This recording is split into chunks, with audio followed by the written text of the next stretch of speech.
Isso eu já falei numa outra live. Uma live dessas também marcante. Eu falei que há almas atentas. Há almas atentas. Há pessoas que estão aqui nesse mundo já, de algum modo, antecipando na medida em que é possível antecipar esse estado de beatitude, esse estado de felicidade, de alegria, de bênção, que a gente só vai experimentar plenamente no céu. Que a gente vai experimentar plenamente quando a gente estiver face a face com Deus. Mas algumas pessoas aqui já nesse mundo dizem pra gente, sem se enganar, evidentemente, ou seja, sabendo que nesse mundo há sim sofrimentos, nesse mundo há sim provações, nesse mundo há sim tristezas, perdas, carências. Mas algumas pessoas já nesse mundo, ainda com isso tudo, ainda que tudo isso nos ocorra, perdas inesperadas, seja de dinheiro, de amores, de pessoas que conviviam com a gente, de memória, de oportunidades.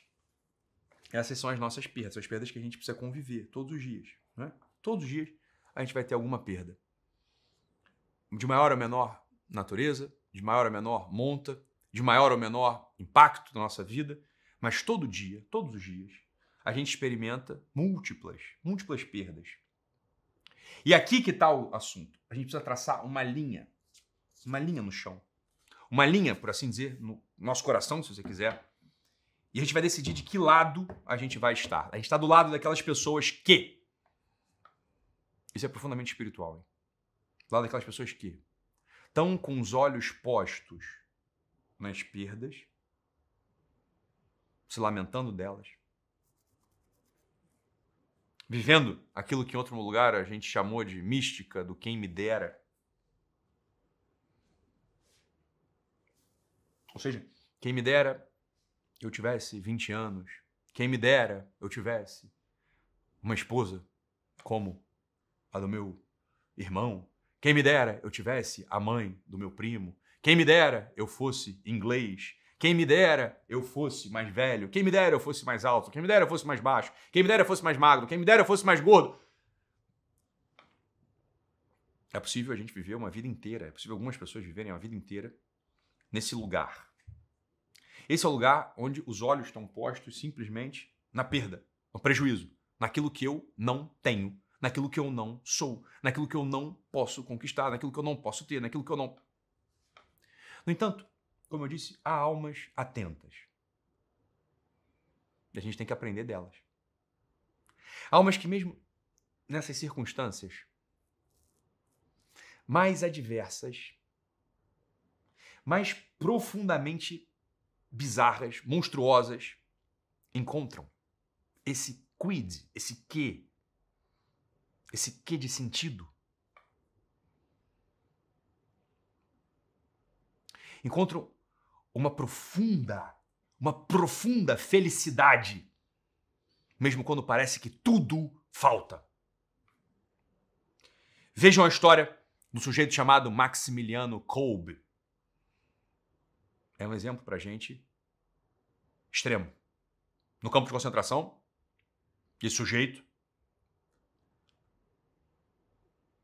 já lastimado pela fome, arrebentado por golpes violentos daqueles soldados e capitães que comandavam os campos de barbárie, os campos de concentração. Arrebatado por esses golpes, lastimado por toda sorte de sofrimentos. Esse sujeito testemunhou e deu testemunho, sobretudo, um evento desses que faz a gente pensar, e aqui que está o ponto que eu queria, que essa é a linha que a gente traça, que faz a gente pensar o que é o homem, o que é a mulher, para que a gente foi criar. Ou seja, que coisa, quem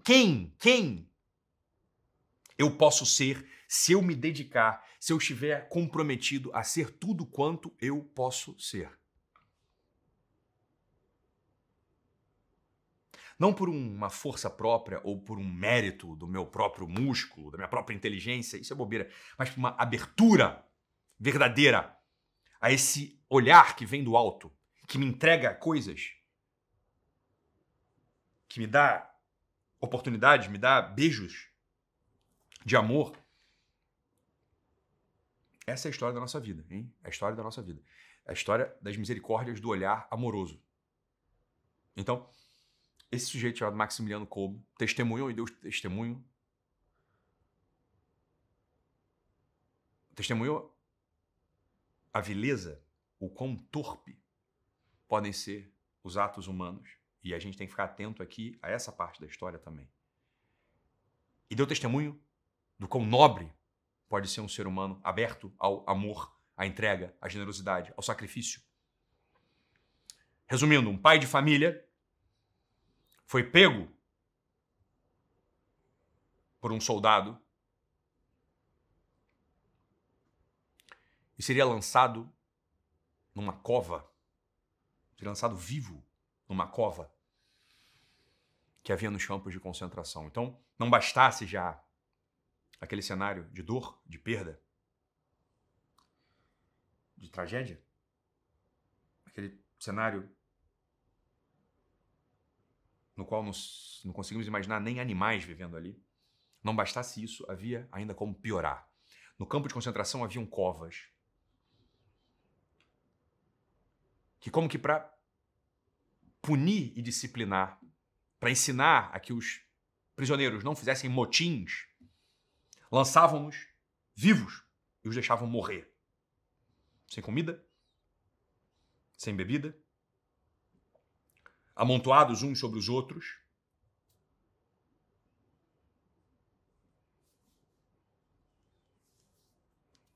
Dezenas de pessoas vivas, lançadas numa cova, num fosso tampado, onde mal entrava a luz do dia.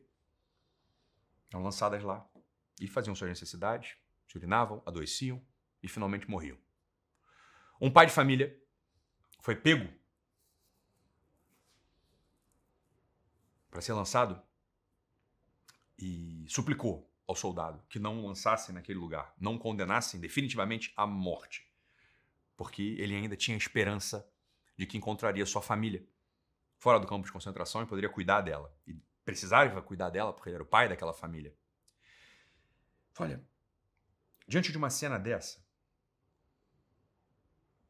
a gente precisa meditar quem a gente seria nessa cena. Porque havia um homem ali, esse sujeito chamado Maximiliano Kolbe, que vendo aquilo tudo, pensou, olha, esse sujeito é um pai de família. Ele tem crianças e mulher para cuidar. E eu, aqui nessa terra, não as tenho. Tenho muitos filhos espirituais, mas não tenho mulher e filhos para criar. E esse sujeito, então, se prontificou para trocar de lugar com aquele pai de família. Se deu em sacrifício.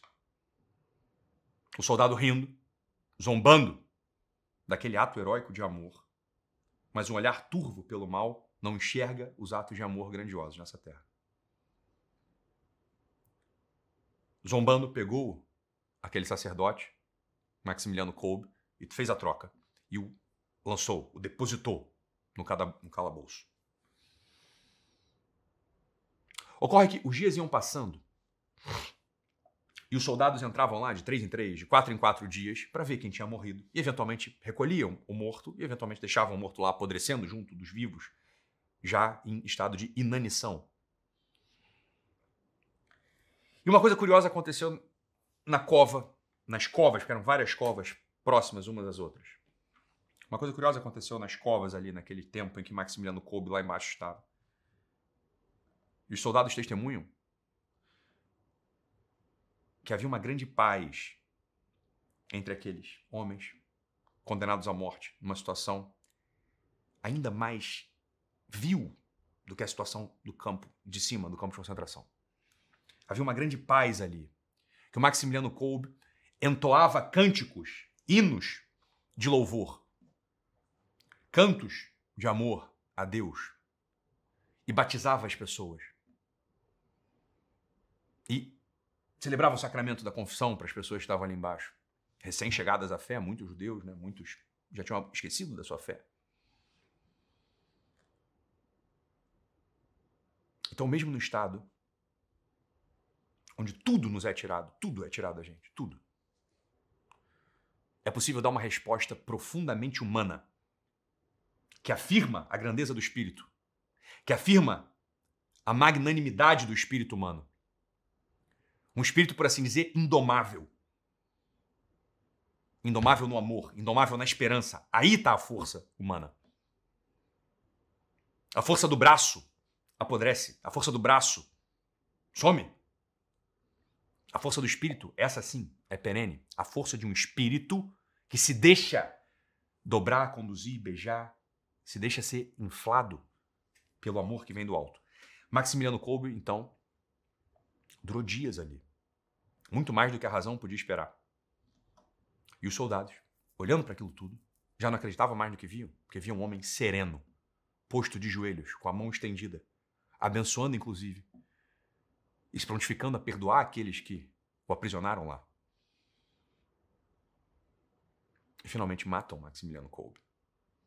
Injetam uma poção letal nas suas veias. E ele morre. Quem somos nós ao abrirmos os olhos pela manhã? Quem é você? Quem sou eu? Ao abrirmos os olhos pela manhã.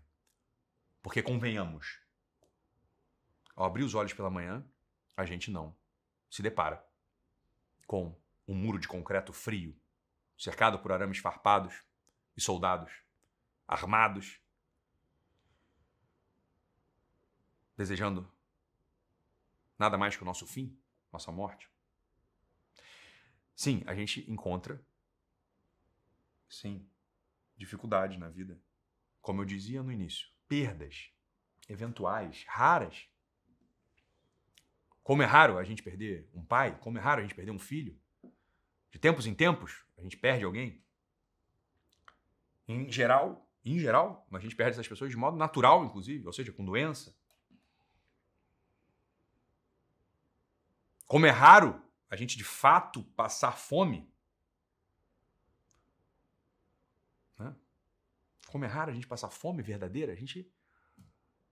Como é raro alguém aqui que já tenha passado fome de verdade, né, na vida. É raro. Como é raro a gente não ter um lugar para dormir. É raro.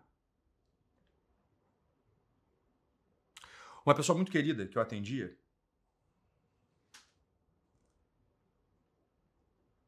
nas sessões de terapia, abriu uma vez o Skype e já começou a sessão se queixando.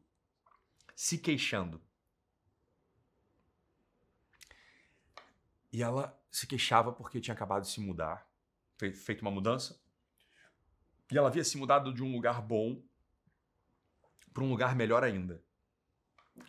E numa passada de câmera, ela estava no Skype comigo, ela queria me mostrar o motivo do seu degredo, o motivo da sua reclamação.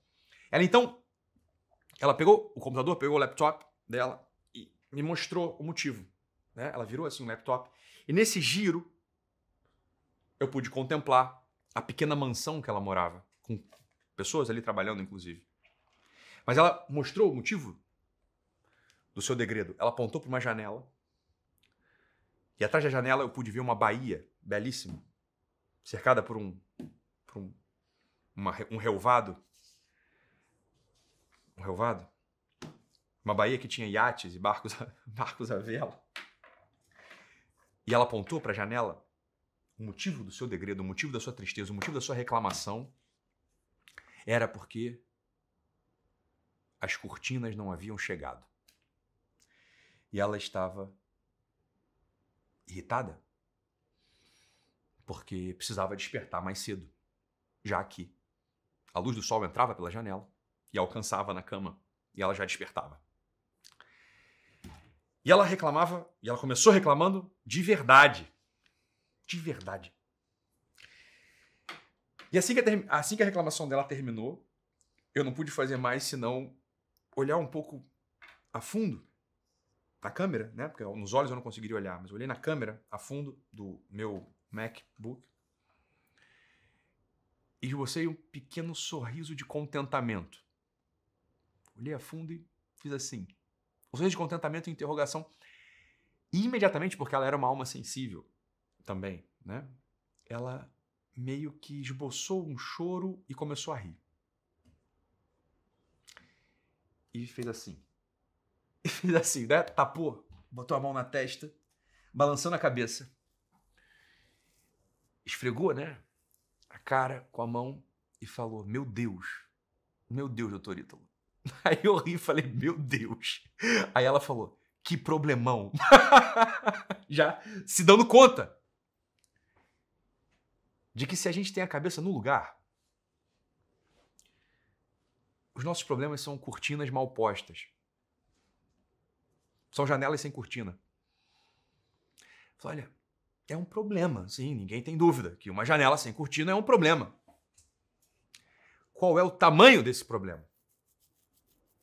E aqui está essa linha, essa é a linha que a gente traça. Aqui está essa linha, essa é a linha que se apresenta para a gente, uma fronteira. Ou a gente está do lado dos que se abatem com tudo e por tudo, ou a gente está do lado daqueles que pretendem afirmar gozosamente a magnanimidade da vida, a magnanimidade do que pode ser o ser humano, mediante uma contemplação verdadeira e calma da estrutura mesma desse mundo. A estrutura mesma desse mundo não nos deixa dúvida. A gente vive num mundo de carência, de falta. Tudo aqui nesse mundo material quebra, apaga, some, esvazia, afunda, voa. O que de fato a gente tem entre mãos? Essa é uma pergunta. Se a aposta da nossa vida é recolher entre as nossas mãos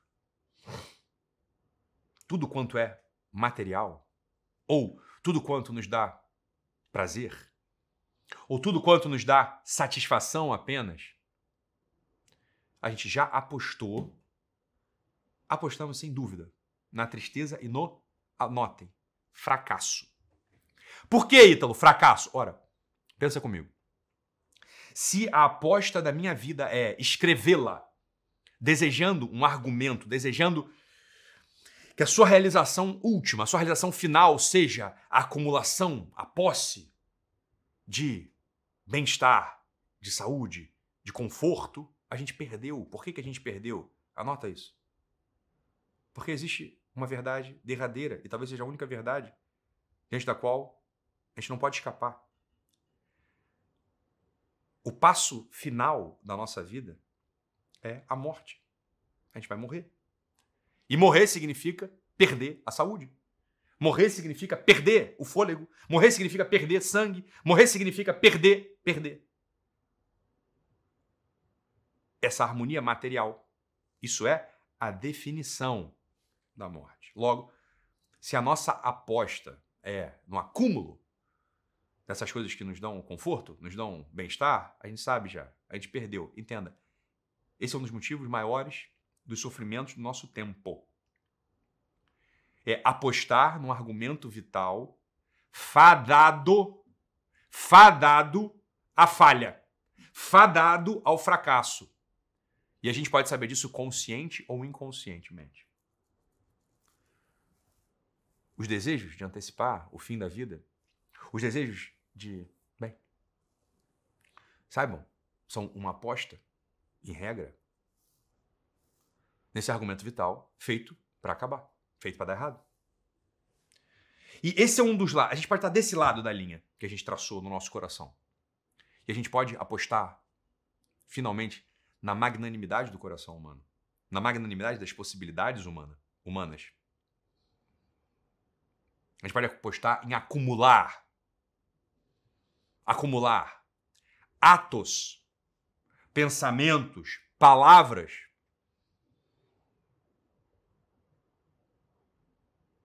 sobrenaturais. É dizer, acumular atos, por exemplo, como desse Maximiliano Kolbe, de coragem, generosidade e sacrifício.